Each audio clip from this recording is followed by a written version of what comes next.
নমস্কাৰ প্ৰিয় শ্ৰোতা, মই ধৰিত্ৰীয়ে আপোনালোক সকলোকে আজিৰ এই বিশেষ অনুষ্ঠানটিলৈ স্বাগতম জনাইছোঁ। প্ৰতিবাৰৰ দৰে এইবাৰো ষ্টুডিঅ'ত মোৰ সৈতে উপস্থিত আছে এগৰাকী বিশেষ অতিথি। তেখেত হৈছে তেজপুৰ বিশ্ববিদ্যালয়ৰ পদাৰ্থ বিজ্ঞানৰ সহকাৰী অধ্যাপিকা ডক্টৰ ৰূপজ্যোতি গগৈ। প্ৰিয় শ্ৰোতা, আপোনালোকে নিশ্চয় জ্ঞাত 2023 বৰ্ষৰ 23 আগষ্টত ভাৰতবৰ্ষৰ পৰা উৎক্ষেপণ কৰা মহাকাশযান চন্দ্ৰায়ন 3য়ে পোনপ্ৰথমবাৰৰ বাবে চন্দ্ৰপৃষ্ঠত সফলভাৱে অৱতৰণ কৰিবলৈ সক্ষম হৈছিল আৰু সেই উপলক্ষে ভাৰতবৰ্ষই এই বৰ্ষৰ 23 আগষ্টত উদযাপন কৰিবলৈ লৈছে নেশ্যনেল স্পেচ ডে।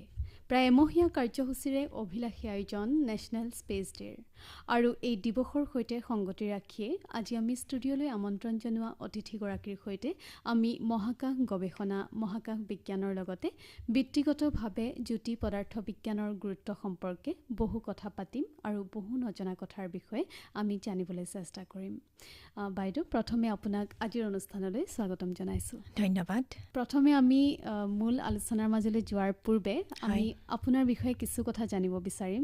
হয়, মোৰ নাম ৰূপজ্যোতি গগৈ। আপুনি কৈছে মই তেজপুৰ বিশ্ববিদ্যালয়ৰ পদাৰ্থ বিজ্ঞান বিভাগত 2011 চনৰ পৰা অধ্যাপনা কৰি আছোঁ।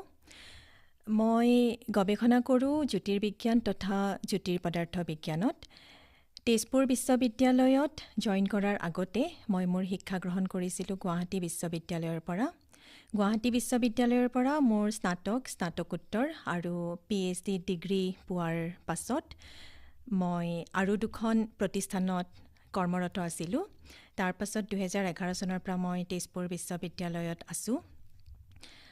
মোৰ লগত মোৰ গৱেষক গৱেষিকা ছাত্ৰ কেইগৰাকীমান আছে। তেওঁলোকে জ্যোতিৰ্বিজ্ঞান তথা জ্যোতিৰ পদাৰ্থ বিজ্ঞানৰ বেলেগ বেলেগ ধৰণৰ ক্ষেত্ৰৰ ওপৰত গৱেষণা কৰি আছে। হয়, খুব ভাল লাগিলে আচলতে আপুনি গোটেইখিনি কথা খুব সুন্দৰকৈ ক'লে। আৰু আমি আজি আচলতে মহাকাশ বিজ্ঞাননো কি, মহাকাশৰ লগত বিভিন্ন আমি গল্প, বিভিন্ন কিতাপত আমি এইসমূহৰ বিষয়ে পঢ়িবলৈ পাওঁ। মহাকাশেই হওক বা গ্ৰহ, উপগ্ৰহ, নক্ষত্ৰ, চন্দ্ৰপৃষ্ঠ। কিন্তু আজি আমি আপোনাৰ পৰা বহুখিনি নজনা কথা আচলতে জানিম। গতিকে প্ৰথমে আপুনি যদি শ্ৰোতাসকলক জনায় মহাকাশ বিজ্ঞাননো কি বা ইয়াৰ সংজ্ঞা কি, আপুনি কি ক'ব? হয়, মহাকাশ বিজ্ঞান, যাক আমি কওঁ স্পেচ ফিজিক্স, ই দৰাচলতে এক খুবেই আকৰ্ষণীয় ক্ষেত্ৰ আৰু ইয়াৰ পৰিসৰো অলপ বহল। আমি যদি পৃথিৱীৰ বায়ুমণ্ডলৰ বাহিৰৰ অঞ্চলৰ অন্বেষণ কৰোঁ, তাক আমি মহাকাশ বিজ্ঞান বুলি ক'ব পাৰোঁ। বা আমি যদি মহাকাশৰ পৰা আমাৰ নিজস্ব গ্ৰহ পৃথিৱীৰ বিষয়ে অধ্যয়ন কৰোঁ বা গৱেষণা কৰোঁ, সেয়াও মহাকাশ বিজ্ঞান ক্ষেত্ৰখনৰ ভিতৰতেই পৰে।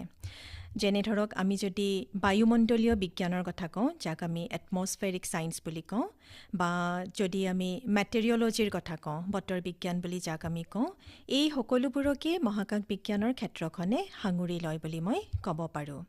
তদুপৰি ধৰক, মহাকাশ অন্বেষণৰ যিবোৰ সমল বা আহিলা, যেনে কৃত্ৰিম উপগ্ৰহ বা মহাকাশযান বা মহাকাশ নিৰীক্ষণ কেন্দ্ৰ, এইবোৰৰ লগত জড়িত যি বিজ্ঞান তথা প্ৰযুক্তিবিদ্যা, সেই সকলোখিনিও মহাকাশ বিজ্ঞানৰ ক্ষেত্ৰখনে সাঙুৰি লয়।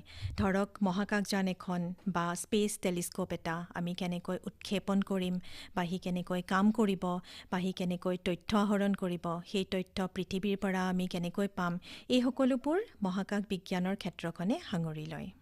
হয়, সঁচাকৈ আচলতে কথাবোৰ আমি কেৱল গল্পতহে পঢ়োঁ। আজি আপোনাৰ পৰা জানি খুব ভাল লাগিছে আৰু খুবেই উদ্বিগ্নতা বাঢ়ে আচলতে এইসমূহ বিষয়ৰ কথা জানিলে। গতিকে আমি আৰু বহুখিনি কথা আপোনাৰ সৈতে পাতি যাম। এইখিনিতে আপুনি যিহেতু ইতিমধ্যে উল্লেখ কৰিছে আপুনি জ্যোতি পদাৰ্থ বিজ্ঞানৰ শাখাৰ সৈতে জড়িত, গতিকে জ্যোতি পদাৰ্থ বিজ্ঞান আৰু মহাকাশ বিজ্ঞানৰ মাজত সম্পৰ্কটো বাৰু কি?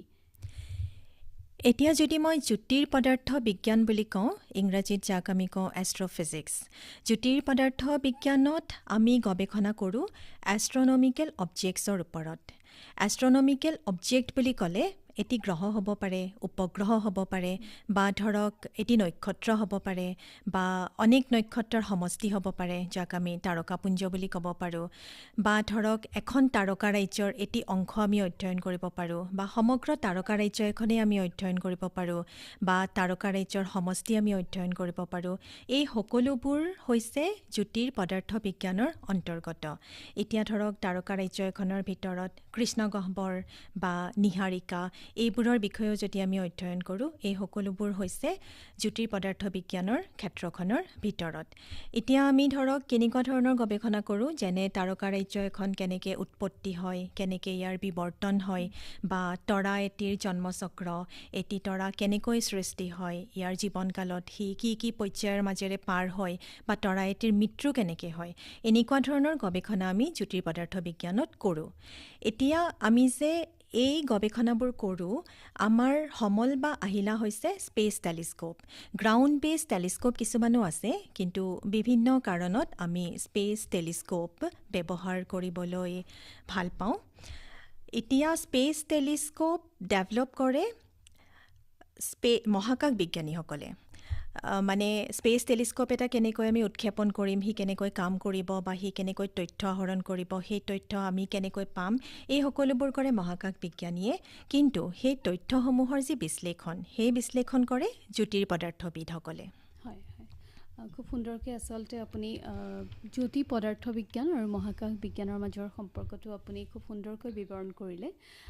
আমি এইখিনিতেই মই সুধিব বিচাৰোঁ, যিহেতু আপুনি গৱেষণাৰ কথা কৈছে, মহাকাশ অভিযানৰ গৱেষণাৰ কামত যেতিয়া আপুনি নিয়োজিত হয় বা নিজকে যেতিয়া নিয়োজিত কৰে, গতিকে সেই সময়ছোৱাত মনত কেনেকুৱা এটা অনুভৱ হয়, বা কি ধৰণে আপোনালোকে কিমানখিনি ঘণ্টা জুৰি এটা গৱেষণাৰ কামত নিয়োজিত হৈ থাকে, গতিকে সেই সময়ছোৱাৰ কথা অকণমান জনাব নেকি, কেনেকুৱা লাগে? হয়, চাওক, মহাকাশৰ গৱেষণা নিশ্চয়কৈ খুবেই ৰোমাঞ্চকৰ, ই খুবেই আকৰ্ষণীয়। এতিয়া মহাকাশৰ বিষয়ে মানৱ জাতিৰ যি অনুসন্ধিৎসা বা বিশ্বব্ৰহ্মাণ্ডৰ বিষয়ে মানৱ জাতিৰ যি কৌতূহল, সি আদিম যুগৰ পৰাই আছে আৰু সদায় থাকিব। কিছুমান মৌলিক প্ৰশ্ন আছে, যাৰ উত্তৰ মানৱ জাতিয়ে সদায় বিচাৰি আছে। গতিকে যেতিয়া আপুনি নিজে সেই উত্তৰবোৰ বিচৰাত আপুনি যেতিয়া নিজে ইনভলভ হয়, নিজেই জড়িত হৈ পৰে, তেতিয়া আপুনি এটি নতুনত্বৰ সোৱাদ পায়। গতিকে মই ক'ম যে আপুনি যেতিয়া মহাকাশ অভিযানৰ লগত জড়িত হ'ব পাৰে, বা সেই মহাকাশ অভিযানত কিবা ধৰণেৰে আপুনি বৰঙণি যোগাব পাৰে, সি নিশ্চয়কৈ খুবেই আনন্দৰ কথা। ই সদায়েই আপোনাক কিবা এটা নজনা কথাৰ, কিবা এটি ৰহস্যৰ সম্ভেদ দিয়ে। গতিকে এই সঁচাকৈ আচলতে আমাৰ আলোচনাত আচলতে বহুখিনি কথা ওলাই পৰিছে আৰু বহুখিনি কথা শ্ৰোতাসকলে অৱগত হৈছে। এইখিনিতেই যিহেতু মই ইতিমধ্যে চন্দ্ৰায়ন 3ৰ কথা ইতিমধ্যে অৱগত কৰিছোঁ, গতিকে চন্দ্ৰায়ন 3 অৱতৰণ কৰোৱা ভাৰতবৰ্ষই এনে এখন দেশ যিয়ে চন্দ্ৰৰ দক্ষিণ মেৰুটো বাছি লৈছিলে। মোৰ এইটো কথা খুবেই মনত আচলতে প্ৰশ্ন আহি থাকে, আৰু আজি আপোনাক কথাটো সুধিলোঁ। গতিকে দক্ষিণ মেৰুটো কিয় নিৰ্ধাৰণ কৰিলে বাৰু ভাৰতবৰ্ষই?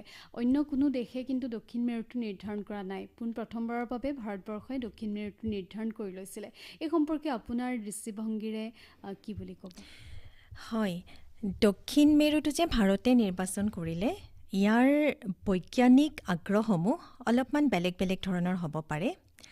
এতিয়া ইয়াৰ আগৰ যিবোৰ চন্দ্ৰ অন্বেষণ অভিযান, সেই অভিযানত সন্ধান পোৱা গৈছিলে যে চন্দ্ৰৰ মেৰুৰ অঞ্চলত ৱাটাৰ আইচ, অৰ্থাৎ পানীৰ বৰফৰ উপস্থিতি আছিলে, মানে পানীৰ বৰফৰ সন্ধান পোৱা গৈছিলে। এতিয়া পানীৰ বৰফৰ ব্যৱহাৰ বিভিন্ন কামত আমি কৰিব পাৰোঁ, যেনে ধৰক অক্সিজেন প্ৰডাকশ্যনৰ কাৰণে, বা ধৰক ৰকেটৰ ইন্ধনৰ উপাদান হিচাপে আমি তাক ব্যৱহাৰ কৰিব পাৰোঁ। এতিয়া পানীৰ যি হাইড্ৰজেন আৰু অক্সিজেন, ইয়াক যদি আমি বিভাজন কৰোঁ, তেতিয়াহ'লে আমি তাক ৰকেট ফুৱেলৰ উপাদান হিচাপে ব্যৱহাৰ কৰিব পাৰোঁ। গতিকে আমি যদি ভৱিষ্যতৰ বাবে চন্দ্ৰ অন্বেষণ অভিযান পৰিকল্পনা কৰোঁ, তেতিয়াহ'লে এই ৱাটাৰ আইচক আমি বিভিন্ন ধৰণে ব্যৱহাৰ কৰিব পাৰিম। ধৰক আমি ভৱিষ্যতলৈ এনেকুৱা ধৰণৰ এটি অভিযান পৰিকল্পনা কৰিলোঁ যে চন্দ্ৰ পৃষ্ঠত আমি এটি লুনাৰ বেছ বনালোঁ, আৰু তাৰে পৰা আমি বেলেগ মহাকাশ অভিযানৰ পৰিকল্পনা কৰিছোঁ। তেতিয়া হয়তো এই ৱাটাৰ আইচক আমি বিভিন্ন কামত ব্যৱহাৰ কৰিব পাৰিম। সেয়া হৈছে এটি বৈজ্ঞানিক আগ্ৰহ চাইণ্টিফিক ইণ্টাৰেষ্ট, যাৰ কাৰণে দক্ষিণ মেৰুটো বাছি লোৱা হৈছে। আৰু এটি কাৰণ হৈছে এক্সপ্ল'ৰিং দ্য আনএক্সপ্ল'ৰ্ড, মানে চন্দ্ৰৰ দক্ষিণ মেৰুৰ দাঁতিকাষৰীয়া অঞ্চলবোৰ আগতে কেতিয়াও অন্বেষণ কৰা হোৱা নাছিলে। গতিকে সেয়াও এটা কাৰণ, সেই অঞ্চলৰ ভূখণ্ডনো কেনেকুৱা তাৰ বিষয়ে জানিবলৈ আমাৰ আগ্ৰহ আছিলে। আৰু মই যে ক'লোঁ, সেই ভূখণ্ডৰ যদি আমি অধ্যয়ন কৰোঁ, সিও আমাক ভৱিষ্যতৰ চন্দ্ৰ অন্বেষণ অভিযান বা ভৱিষ্যতৰ মহাকাশ অভিযান, যাক আমি লুনাৰ বেছৰ পৰা কৰিম, তাৰ কাৰণে সহায়ক হ'ব পাৰে। আৰু এই দক্ষিণ মেৰুৰ দাঁতিকাষৰীয়া অঞ্চলত আমি যি গৱেষণা কৰিছোঁ চন্দ্ৰয়ান-3ৰ সহায়েৰে, তাৰ পৰা আমি চন্দ্ৰৰ বুৰঞ্জী তথা ভূতত্বৰ বিষয়েও নতুন নতুন তথ্য লাভ কৰিব পাৰোঁ। তদুপৰি আৰু এটা খুবেই গুৰুত্বপূৰ্ণ কথা হৈছে প্ৰত্যাহ্বানমূলক পৰিৱেশত অৱতৰণ। মানে দক্ষিণ মেৰুৰ যি ভূপৃষ্ঠ, তাৰ বিষয়ে আমি বৰ ভালকৈ নাজানো, কাৰণ মই আগতেও কৈছোঁ যে দক্ষিণ মেৰুটো বৰ ভালকৈ অন্বেষণ কৰা হোৱা নাই। গতিকে প্ৰত্যাহ্বানমূলক পৰিৱেশত আমি যে সফলভাৱে অৱতৰণ কৰিলোঁ, সেই সফল অৱতৰণে ভাৰতবৰ্ষৰ উন্নত অভিযান্ত্ৰিক তথা প্ৰযুক্তিবিদ্যাৰ পৰিচয় দাঙি ধৰে। আৰু ইয়াৰ দ্বাৰা মই ক'ব পাৰোঁ যে আন্তঃৰাষ্ট্ৰীয় মহাকাশ সমাজত ভাৰতবৰ্ষৰ স্থান যথেষ্ট পৰিমাণে বৃদ্ধি হৈছে। গতিকে এইবোৰ হয়তো হ'ব পাৰে চাইণ্টিফিক ইণ্টাৰেষ্ট, যাৰ কাৰণে ভাৰতবৰ্ষই দক্ষিণ মেৰুটো বাছি লৈছে। হয়, আৰু দেখা পোৱা গৈছে যে এই যি চন্দ্ৰযান-3 এই সফলভাৱে অৱতৰণ কৰাৰ পাছতে আচলতে আমাৰ নৱপ্ৰজন্মৰ যুৱক যুৱতীসকলৰো মনত আৰু অধিক আগ্ৰহ বাঢ়িবলৈ লৈছে মহাকাশ সম্পৰ্কীয় বিভিন্ন কথা জনাৰ। গতিকে এইখিনিতে আপুনি ভাৰতবৰ্ষৰ এই অভিলাষী অভিযান চন্দ্ৰায়ন-3 সম্পৰ্কে কি জনাব? হয়, চন্দ্ৰয়ান-3 হৈছে ভাৰতবৰ্ষৰ তৃতীয় চন্দ্ৰ অভিযান। ইয়াৰ আগতেও চন্দ্ৰয়ান-1 আৰু চন্দ্ৰয়ান-2 অভিযান ভাৰতবৰ্ষই কৰিছিলে। চন্দ্ৰয়ান-3 অভিযানৰ মুখ্য উদ্দেশ্য আছিল ছফ্ট লেণ্ডিং। দক্ষিণ মেৰুৰ কাষৰীয়া অঞ্চলত আমি খুব সফলভাৱে ছফ্ট লেণ্ডিং কৰিছোঁ, গতিকে আমাৰ উদ্দেশ্য সফল হৈছে। ইয়াৰ আৰু এটি উদ্দেশ্য হৈছে চন্দ্ৰপৃষ্ঠৰ অন্বেষণ, যাক আমি ছাৰ্ফেচ এক্সপ্ল'ৰেশ্যন বুলি কওঁ, যাৰ কাৰণে চন্দ্ৰয়ান-3ত এটি ৰোভাৰ পঠিওৱা হৈছিলে, যাৰ নাম প্ৰজ্ঞান ৰোভাৰ। এই প্ৰজ্ঞান ৰোভাৰে বিভিন্ন ধৰণৰ বৈজ্ঞানিক পৰীক্ষা নিৰীক্ষা কৰিছে চন্দ্ৰপৃষ্ঠত। আৰু এই পৰীক্ষা নিৰীক্ষাবোৰৰ পৰা আমি চন্দ্ৰপৃষ্ঠৰ যি ছেইস্মিক এক্টিভিটি, তাৰ বিষয়ে তথ্য লাভ কৰিব পাৰোঁ। তদুপৰি চন্দ্ৰপৃষ্ঠৰ যি মাটি বা শিল, তাৰ যি কম্পজিশ্যন, তাৰ বিষয়েও আমি ৰহস্য উদ্ঘাটন কৰিব পাৰোঁ। আৰু এই চন্দ্ৰয়ান-3ৰ অভিযানৰ মুখ্য অংশ আছিলে এটি লেণ্ডাৰ, যাক আমি নাম দিছিলোঁ বিক্ৰম লেণ্ডাৰ, আৰু এটি ৰোভাৰ, যাৰ নাম আছিলে প্ৰজ্ঞান ৰোভাৰ। আৰু নিশ্চিতভাৱে মই ক'ব বিচাৰিম যে ভাৰতৰ ভৱিষ্যত চন্দ্ৰ অন্বেষণ অভিযানৰ দুৱাৰ চন্দ্ৰয়ান-3ৰ সফলতাই মুকলি কৰি দিছে। হয়, আৰু এইখিনিতে আমি আচলতে শুনিছোঁ, আৰু এইবাৰো 2023-24 বৰ্ষৰ ভিতৰতে 4জন মহাকাশচাৰীক লৈ উৰা মাৰিবলগীয়া আছিলে গগনায়ন। এখন মহাকাশ কিন্তু অকণমান সময়টো পিছুৱাইছে বুলি ইতিমধ্যে আমি গম পাইছোঁ। গতিকে এই সম্পৰ্কে আপুনি কি ক'ব? হয়, গগনয়ান হৈছে ভাৰতৰ প্ৰথম মানৱ মহাকাশ উৰণ অভিযান। 4জন মহাকাশচাৰীক লৈ মহাকাশলৈ উৰা মাৰিব গগনয়ানে।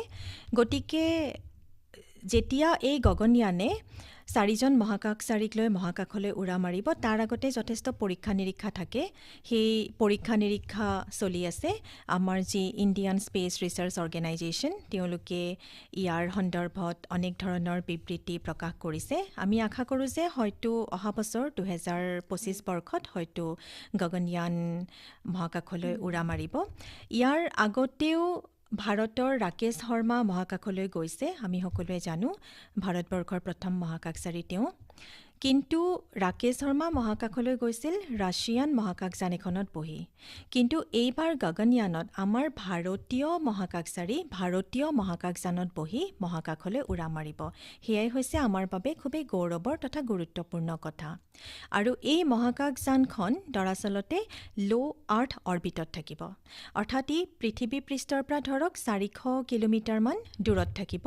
আৰু এই মহাকাশচাৰীসকল প্ৰায় 3 দিন মহাকাশত থাকিব তাৰ পাছত তেওঁলোকক সুকলমে ঘূৰাই অনা হ'ব আৰু এই মহাকাশচাৰীসকলক প্ৰশিক্ষণ দিয়া হৈছে ৰাছিয়াৰ এটি প্ৰতিষ্ঠানত তথা আমাৰ ভাৰতবৰ্ষৰ বেংগলোৰত যি মহাকাশ প্ৰশিক্ষণ প্ৰতিষ্ঠান আছে তাতো তেওঁলোকক প্ৰশিক্ষণ দিয়া হৈছে মহাকাশচাৰী হোৱাটো ইমান সহজ নহয় সেই প্ৰশিক্ষণ যথেষ্ট কঠিন এই 4জন মহাকাশচাৰীয়ে সেই প্ৰশিক্ষণ লৈ আছে এতিয়া আপুনি যে কৈছে যে কিহৰ কাৰণে দেৰি হৈছে বা তেনেকুৱা ধৰণৰ এটা কথা কৈছে নহয় জানো মই যেনেকৈ ক'লোঁ যে যিহেতু আমি এইবাৰ কোনো ৰবট নপঠাওঁ বা কোনো ইনষ্ট্ৰুমেণ্ট নপঠাওঁ আমি মানুহ পঠাম নহয় জানো সেইকাৰণে তেওঁলোকৰ ছেফটিটো আমাৰ কাৰণে আটাইতকৈ বেছি গুৰুত্বপূৰ্ণ সেইকাৰণে ইছৰ'ই যিমান দূৰলৈকে সম্ভৱ এইটো সুনিশ্চিত কৰিব বিচাৰিছে যে এই 4জন মহাকাশচাৰী সুকলমে পৃথিৱী পৃষ্ঠলৈ ঘূৰি আহিব তাৰ কাৰণে যোনখিনি প্ৰয়োজনীয় পৰীক্ষা নিৰীক্ষা তেওঁলোকে কৰিছে সেইখিনি তেওঁলোকে কৰিবই লাগিব তাৰ কাৰণে যিখিনি সময় লাগে সেইখিনি তেওঁলোকে ল'বই লাগিব কিন্তু আমি বৈজ্ঞানিক সমাজ যথেষ্ট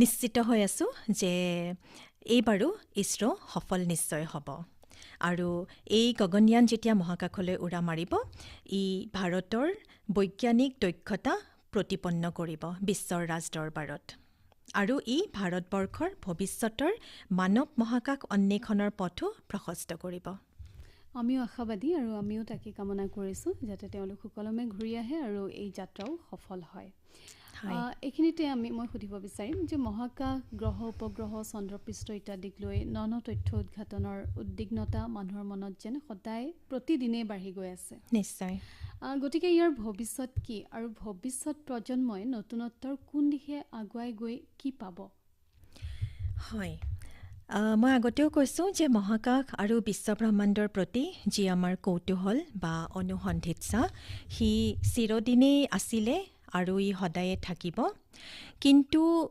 অতীততকৈ বৰ্তমানৰ কাহিনীবোৰ অলপ সুকীয়া কাৰণ বৰ্তমান আমাৰ হাতত সম্পদ বা সমলসমূহ অতীততকৈ বহু বেছিকৈ আছে যেনে ধৰক এতিয়া আমাৰ যি বৈজ্ঞানিক দক্ষতা সেয়া বাঢ়িছে বা যি প্ৰযুক্তিবিদ্যাৰ যি ডেভেলপমেণ্ট সেয়া হৈছে গতিকে মহাকাশ প্ৰতিষ্ঠানসমূহে নতুন মহাকাশ অভিযানৰ পৰিকল্পনা কৰি আছে এতিয়া আমাৰ নৱপ্ৰজন্মই যদি নিজকে সাজু কৰিব পাৰে নিজকে সক্ষম কৰিব পাৰে তেওঁলোকেও এই মহাকাশ প্ৰতিষ্ঠানবোৰৰ যি মহাকাশ অভিযানৰ পৰিকল্পনা তাৰ অংশীদাৰ হ'ব পাৰে বা এই মহাকাশ অভিযানৰ যি তথ্য সেই তথ্যসমূহ বিশ্লেষণ কৰিবলৈও আমাক অনেক মানৱ সম্পদৰ প্ৰয়োজন হ'ব গতিকে আমাৰ নতুন প্ৰজন্মই এই তথ্যৰ বিশ্লেষণতো আমাক সহায় কৰিব পাৰে আৰু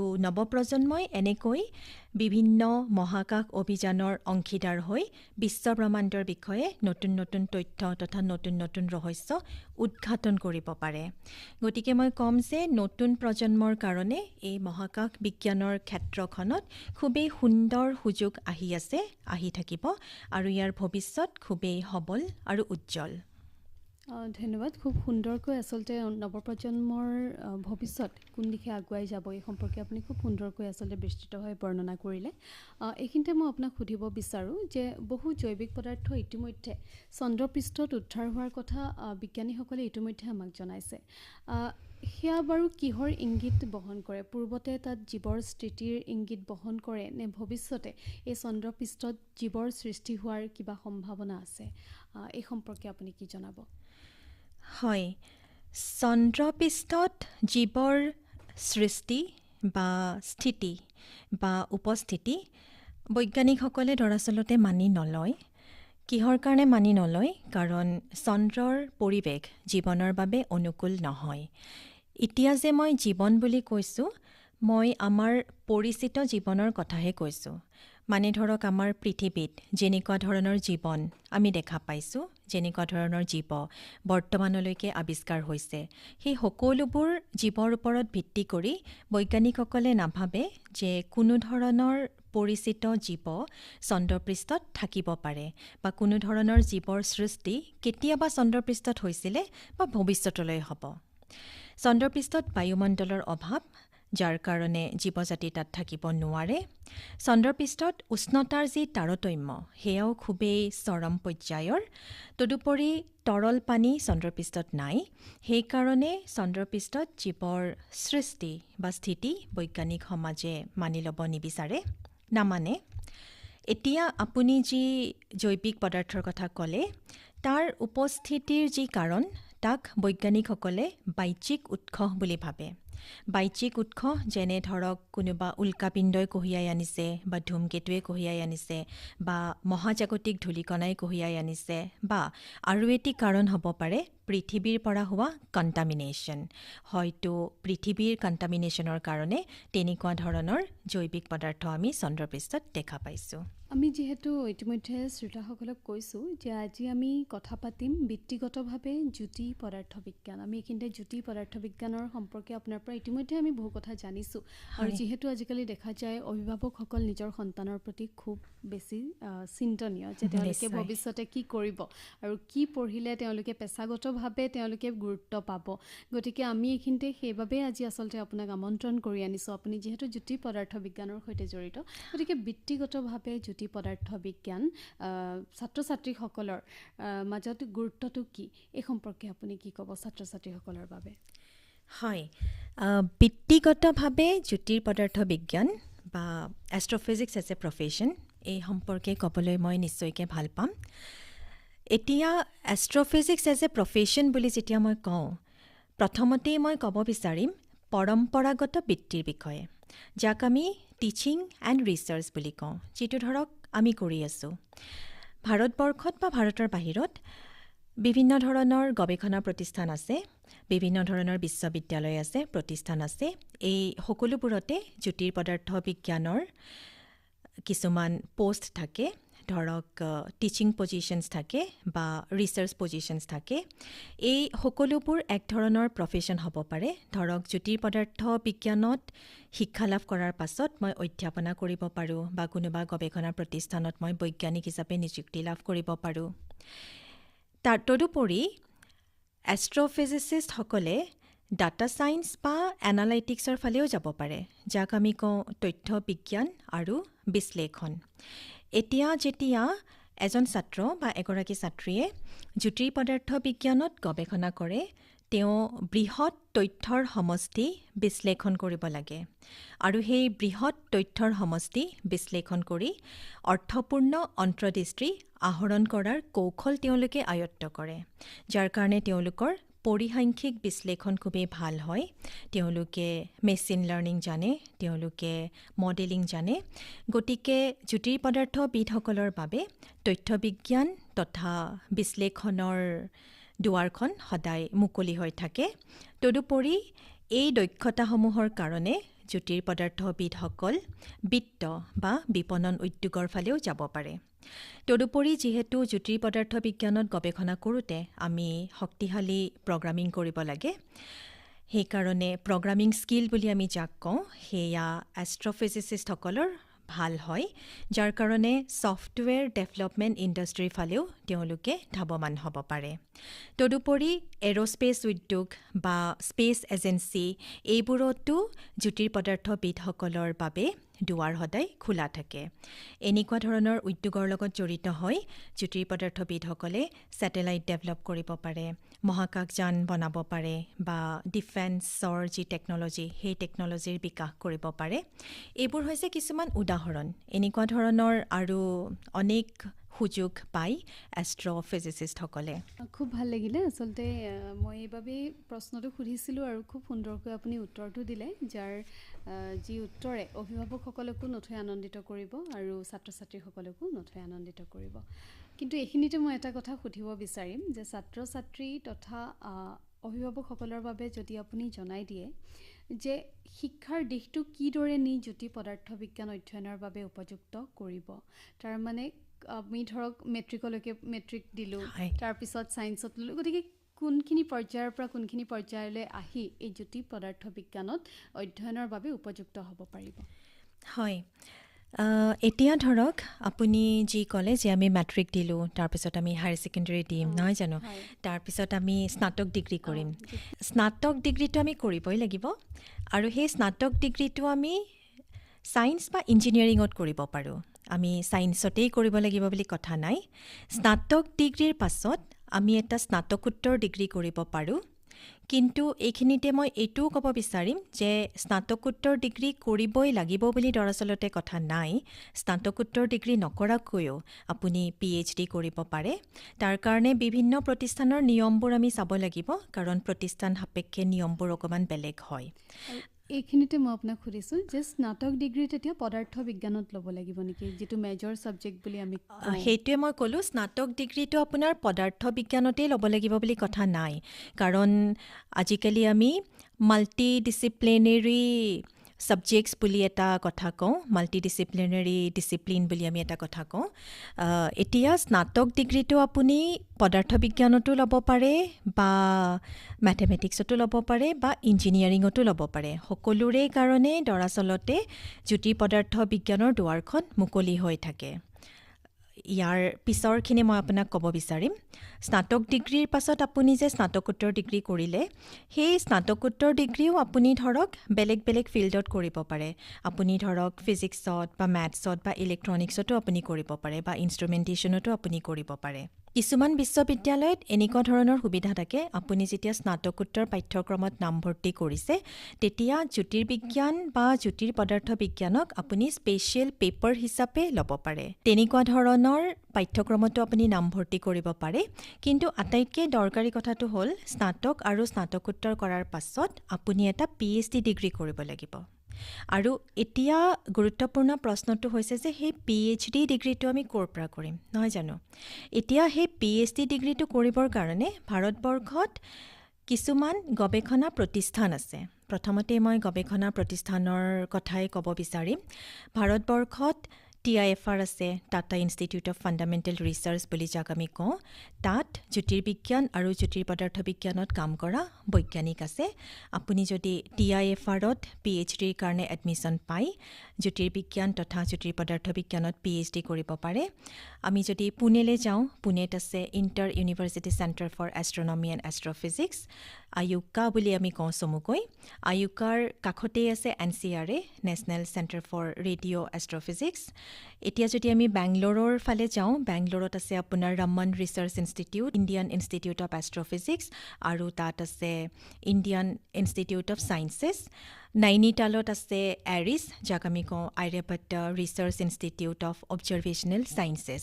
এইবোৰ হৈছে কিছুমান গৱেষণা প্ৰতিষ্ঠান। গৱেষণা প্ৰতিষ্ঠানতে আমি PhD কৰিব লাগিব তেনেকুৱাও ঠিক নহয় কথাটো।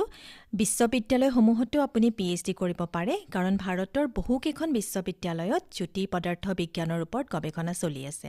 গতিকে তেনেকুৱা ধৰণৰ এখন বিশ্ববিদ্যালয় আপুনি বিচাৰি ল'ব পাৰে। নতুবা আমি যাক IIT বুলি কওঁ, ভাৰতীয় প্ৰযুক্তিবিদ্যা প্ৰতিষ্ঠান, বা আমি যাক আইজাৰ বুলি কওঁ, Indian institute of science education and research, এই IIT আইজাৰ বা বিশ্ববিদ্যালয়সমূহতো আমি জ্যোতিৰ পদাৰ্থ বিজ্ঞানৰ ওপৰত গৱেষণা কৰিব পাৰোঁ। এতিয়া তাত যে আমি নামভৰ্তি কৰিম PhD ডিগ্ৰীৰ কাৰণে, সেই নামভৰ্তিৰ প্ৰক্ৰিয়া প্ৰতিষ্ঠান সাপেক্ষে অলপমান বেলেগ বেলেগ হয়। যেনে ধৰক কিছুমান প্ৰতিষ্ঠানৰ নিজস্ব নামভৰ্তি প্ৰক্ৰিয়া থাকে, তেওঁলোকৰ নিজস্ব এটা বাছনি পৰীক্ষা থাকে। কিন্তু কিছুমান সৰ্বভাৰতীয় পৰ্যায়ৰ পৰীক্ষা থাকে, সেই পৰীক্ষাবোৰৰ যি স্ক'ৰ, তাক এই সকলো ধৰণৰ প্ৰতিষ্ঠানবোৰেই দৰাচলতে একচেপ্ট কৰে। যেনে ধৰক CSIR NET, national eligibility test, যাক কণ্ডাক্ট কৰে council for scientific and industrial ৰিচাৰ্চে, সেই নেট পৰীক্ষাৰ জৰিয়তেও যদিহে আমি JRF কোৱালিফাই কৰিব পাৰোঁ, মানে জুনিয়ৰ ৰিচাৰ্চ ফেলোশ্বিপ যদি আমি পাওঁ, তেতিয়াহ'লে এনেকুৱা ধৰণৰ প্ৰতিষ্ঠান এটাত PhD কৰিবৰ কাৰণে আমি আবেদন কৰিব পাৰোঁ। আৰু যদিহে আমি পাৰ্চনেল ইণ্টাৰভিউত খুবেই ভালকৈ নিজৰ দক্ষতা দেখুৱাব পাৰোঁ, তেতিয়াহ'লে আমি তাত জ্যোতিৰ পদাৰ্থ বিজ্ঞানৰ ওপৰত গৱেষণা কৰি এটা PhD ডিগ্ৰী লাভ কৰিব পাৰোঁ। তেনেকৈ আৰু এবিধ সৰ্বভাৰতীয় পৰীক্ষা হৈছে joint entrance screening test, JEST বুলি আমি যাক কওঁ। আৰু ইয়াৰ উপৰিও যেনেকৈ মই আপোনাক ক'লোঁ, এই প্ৰতিষ্ঠানসমূহৰ নিজৰ নিজৰো বাছনি পৰীক্ষা থাকে। এতিয়া PhD কৰাৰ পিছতো বহুসংখ্যক গৱেষক বা গৱেষিকাই পষ্ট ডক্টৰেল ৰিচাৰ্চ কৰে। ধৰক পোষ্ট ডক্টৰেল ৰিচাৰ্চো আপুনি কোনোবা ৰিচাৰ্চ ইনষ্টিটিউটত কৰিব পাৰে ভাৰতবৰ্ষৰ ভিতৰত বা ভাৰতবৰ্ষৰ বাহিৰত। ধৰক এনেকুৱা ধৰণৰে আপুনি এষ্ট্ৰ'ফিজিক্সৰ যি শিক্ষা সেই শিক্ষা আপুনি লাভ কৰিব পাৰে আৰু এজন প্ৰফেশ্যনেল এষ্ট্ৰ'ফিজিচিষ্ট হিচাপে আপুনি নিজকে সংস্থাপন কৰিব পাৰে। খুব ভাল লাগিলে আচলতে আপোনাৰ পৰা গোটেই কথাখিনি আমি গম পালোঁ। এইখিনিতে আপুনি যিহেতু তেজপুৰ বিশ্ববিদ্যালয়ত ইতিমধ্যে অধ্যাপিকা, গতিকে বহুখিনি ছাত্ৰ ছাত্ৰীক আপুনি গৱেষণাৰ কামতো নিয়োজিত কৰাই বা আপুনি লগ পাই থাকে। গতিকে বিশ্ববিদ্যালয়ত কিদৰে জ্যোতি পদাৰ্থ বিজ্ঞানৰ বিষয়ে অধ্যয়ন কৰাই ছাত্ৰ ছাত্ৰীসকলক অকণমান যদি সেই পৰিৱেশটোৰ কথা যদি জনাই দিয়ে খুব ভাল লাগিব। কি ধৰণে তেজপুৰ বিশ্ববিদ্যালয়ত এই অধ্যয়ন আগবাঢ়ে? হয়, বিশ্ববিদ্যালয়ত জ্যোতি পদাৰ্থ বিজ্ঞানৰ অধ্যয়ন বুলি ক'লে তাৰ দুটা উপাদান থাকে। এটা হৈছে তেওঁলোকে কিছুমান পাঠ্যক্ৰম পঢ়ে, কিছুমান স্পেচিয়েল পেপাৰ থাকে য'ত তেওঁলোকে জ্যোতি পদাৰ্থ বিজ্ঞানৰ ওপৰত শিক্ষা লাভ কৰে। তাৰ লগতে তেওঁলোকে এটা প্ৰজেক্ট ৱৰ্ক কৰে, যাক আমি মাষ্টাৰ্ছ ডিজাৰ্টেশ্যন বুলি কওঁ। প্ৰজেক্ট ৱৰ্ক মানে হৈছে সৰু সুৰা গৱেষণা এটাই তেওঁলোকে কৰে। তেওঁলোকে ধৰক 6 মাহৰ বা 1 বছৰৰ এটা প্ৰজেক্ট ৱৰ্ক কৰে আৰু সেই প্ৰজেক্ট ৱৰ্কটোত তেওঁলোকে জ্যোতি পদাৰ্থ বিজ্ঞানৰ কিবা এটা টপিক বাছি লৈ সেই টপিকৰ ওপৰত তেওঁলোকে কাম কৰে। ধৰক তেওঁলোকে সূৰ্যটোকে বাছি ল'লে বা ধৰক তেওঁলোকে কিবা এখন তাৰকাৰাজ্য বাছি ল'লে। তাৰ পাছত সেই তাৰকাৰাজ্যখনৰ বিষয়ে তেওঁলোকে কিছুমান তথ্য বিশ্লেষণ কৰে। এতিয়া যেতিয়া তথ্য বিশ্লেষণ কৰে, সেই তথ্য আমি আহৰণ কৰোঁ কিছুমান টেলিস্কোপৰ সহায়ত। টেলিস্কোপ বুলি ক'লে কিছুমান গ্ৰাউণ্ড বেছড টেলিস্কোপ থাকে, মানে যিবোৰ পৃথিৱী পৃষ্ঠত থাকে, আৰু কিছুমান স্পেচ টেলিস্কোপ থাকে। এতিয়া ছাত্ৰ ছাত্ৰীসকলক আমি শিকাওঁ যে এই তথ্য বিশ্লেষণ বা ডাটা এনালাইচিছ বুলি যাক আমি কওঁ, সেই এষ্ট্ৰনমিকেল ডাটা এনালাইচিছটো আমি কেনেকৈ কৰিব লাগে তাৰ বিষয়ে আমি তেওঁলোকক শিকাওঁ। আৰু তাৰ লগতে ছাত্ৰ ছাত্ৰীসকলে কিছুমান অবজাৰভেশ্যনেল কামো কৰে। অবজাৰভেশ্যনেল কাম মানে হৈছে ধৰক আমাৰ তেজপুৰ বিশ্ববিদ্যালয়তে সৰু এটা অবজাৰভেটৰী আছে। সেই অবজাৰভেটৰীৰ পৰা তেওঁলোকে অবজাৰ্ভ কৰিব পাৰে আৰু যি ডেটা তেওঁলোকে টেলিস্কোপৰ সহায়ত পালে সেই ডেটা তেওঁলোকে বিশ্লেষণ কৰিবৰ কাৰণে চেষ্টা কৰিব পাৰে। হয়, এনেকুৱা ধৰণেৰে তেওঁলোকে শিক্ষা লাভ কৰে। হয়, খুব ভাল লাগিলে আচলতে। আৰু এটা কথা যদি আপুনি কয় যে এই সম্পূৰ্ণ পৰিক্ৰমাটো কিমান বছৰীয়া আচলতে, মানে ছাত্ৰ ছাত্ৰীসকলৰ বাবে তেজপুৰ বিশ্ববিদ্যালয়ৰ কথাই যদি কওঁ? হয়, এতিয়া যদি আপুনি হায়াৰ ছেকেণ্ডেৰীৰ পিছৰ পৰা ধৰে, তেতিয়া ধৰক স্নাতকোত্তৰ ডিগ্ৰীলৈকে আপোনাক 5টা বছৰৰ প্ৰয়োজন হয়। এই 5টা বছৰৰ ভিতৰত আপুনি স্নাতক ডিগ্ৰীধাৰীও হ'ল আৰু আপুনি স্নাতকোত্তৰ ডিগ্ৰীধাৰীও হ'ল। আমাৰ তেজপুৰ বিশ্ববিদ্যালয়ত 2 ধৰণৰ পাঠ্যক্ৰম আছে। এটা হৈছে আমাৰ ইণ্টিগ্ৰেটেড MSc ইন ফিজিক্স আৰু এটা হৈছে MSc ইন ফিজিক্স। গতিকে যিসকলে ইণ্টিগ্ৰেটেড MSc ইন ফিজিক্সত নামভৰ্তি কৰে তেওঁলোকে হায়াৰ ছেকেণ্ডেৰীৰ পিছতেই নামভৰ্তি কৰিব পাৰে। আৰু যিসকলে বেলেগ কোনো প্ৰতিষ্ঠানত স্নাতক কৰি আহে তেওঁলোকে স্নাতকোত্তৰ পাঠ্যক্ৰমৰ কাৰণে নামভৰ্তি কৰিব পাৰে। এতিয়া স্নাতকোত্তৰ ডিগ্ৰীৰ পিছত যেতিয়া এজন ছাত্ৰ বা এগৰাকী ছাত্ৰীয়ে PhD কৰিব বিচাৰে, ধৰক এষ্ট্ৰ'ফিজিক্সৰ কোনোবা এটি টপিকত, তেতিয়া সেই PhDৰ কাৰণেও তেওঁলোকক 4ৰ পৰা 5 বছৰ সময় লাগে। ইমানখিনি সময় লাগে। কেতিয়াবা অকণমান সোনকালেও হ'ব পাৰে, সেইটো ধৰক বিভিন্ন ধৰণৰ ফেক্টৰৰ ওপৰত ডিপেণ্ড কৰিব। তাৰ পাছত আপুনি 5 বছৰত যেতিয়া PhD ডিগ্ৰীটো লাভ কৰিলে, মই যেনেকৈ আপোনাক ক'লোঁ, আপুনি পোষ্ট ডক্টৰেল ৰিচাৰ্চ কৰিব পাৰে বা আপুনি নিজাকৈ কিছুমান প্ৰজেক্ট লিখিব পাৰে। সেই প্ৰজেক্টবোৰত আপুনি কাম কৰিব পাৰে। আৰু আপুনি যদি ভাবে যে নহয় মই ইমানলৈকে পঢ়িম, ইয়াৰ পাছত মই কোনোবা উদ্যোগত মই নিযুক্তি লাভ কৰিবলৈ চেষ্টা কৰিব বিচাৰোঁ, সেয়াও তেওঁলোকে কৰিব পাৰে। কিন্তু ধৰক ইমানখিনি ন্যূনতম সময় লাগে আৰু হায়াৰ ছেকেণ্ডেৰীৰ পিছত ধৰক 9ৰ পৰা 10 বছৰ সময় দৰকাৰ হয়। হয়, খুব ভাল লাগিলে আচলতে। আমি বহুখিনি নজনা কথা আজি জানিলোঁ আৰু বহুখিনি কথা আচলতে আপোনাৰ পৰা গম পালোঁ। গতিকে ইতিমধ্যে আমাৰ সময়ো ইংগিত দিছে আমি অনুষ্ঠানৰ পৰা বিদায় ল'ব লাগিব। গতিকে খুব ভাল লাগিলে আপোনাৰ সৈতে কথা পাতি। আৰু আমি আমন্ত্ৰণ কৰি আনিছিলোঁ নেশ্যনেল স্পেচ ডে, যিহেতু এইবাৰ পোনপ্ৰথমবাৰৰ বাবে এইবাৰ পাতিবলৈ লৈছে খুব সুন্দৰভাৱে এমহীয়া এটা দিনজোৰা কাৰ্যসূচীৰে পাতিবলৈ লৈছে গতিকে আমি তাৰ ওপৰতে সেই অনুষ্ঠানৰ সৈতে সংগতি ৰাখি আজিৰ এই অনুষ্ঠানটো শ্ৰোতাসকলৰ বাবে আগবঢ়াই দিলোঁ নিশ্চয় শ্ৰোতাসকলেও ভাল পালে যিহেতু আমি সময়ৰ প্ৰতি লক্ষ্য ৰাখি অনুষ্ঠানৰ পৰা বিদায় ল'ব লাগিব গতিকে আপোনাকো পুনৰবাৰ ধন্যবাদ জ্ঞাপন কৰিছোঁ আৰু মই ধৰিত্ৰীয়ে আজিৰ অনুষ্ঠানৰ পৰা বিদায় লৈছোঁ ধন্যবাদ ধন্যবাদ